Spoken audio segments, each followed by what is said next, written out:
ہمارا مقابلہ اہل نفاق کے ساتھ ہے. ہمارا مقابلہ اہل نفاق کے ساتھ ہے. اہل نفاق کون ہے؟ جن کو اسلام کی ان قدروں اور تعلیمات پر یقین نہیں ہے. ظاہری لبادہ جنہوں نے اڑا ہوا ہے. ظاہری لبادہ، ظاہر میں کلمہ پڑھتے ہیں، ظاہر میں نماز پڑھتے ہیں، لیکن اندر نفاق موجود ہے. اور اس نفاق کی سب سے بڑی دلیل بغض اہل البیت ہے. کیسے ہو سکتا ہے کہ کوئی شخص مؤمن ہو اور بغض اہل البیت رکھے؟ کیسے ہو سکتا ہے؟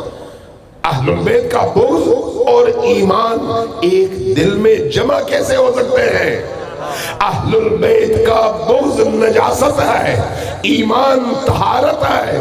اگر ایک ظرف اور برتن کے اندر ان دونوں کو جمع کر دو تو ایمان نہیں رہتا.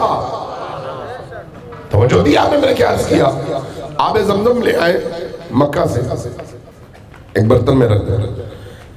اگر 10 لیٹر کا برتن ہو اور آب زمزم بھرا ہوا ہو، اس میں ایک قطرہ نجاست کا ڈال دیں تو آب زمزم نہیں رہتا.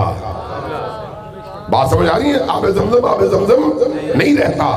اگر آپ نماز پڑھ لیں، روزہ رکھ لیں، حج کر لیں، جہاد کر لیں اور شب و روز اللہ اللہ کرتے رہے، آپ کے دل میں اگر ذرہ برابر بھی اہل البیت کا بغض پیدا ہوتا ہے تو یہ وہ نجاست ہے جو شیطان جیسے ابلیس کی 6000 سال کی عبادتوں کو بھی تہس نہس کر کے رکھ دیتا ہے.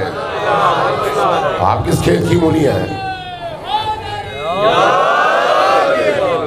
لہذا جو چیز سمجھنے والی ہے وہ یہ ہے، یہ جو بغض اہل البیت ہے، اس بغض اہل البیت کی وجہ سے دینی احکام کو ہتھیار کے طور پر آپ کے خلاف استعمال کیا جاتا ہے.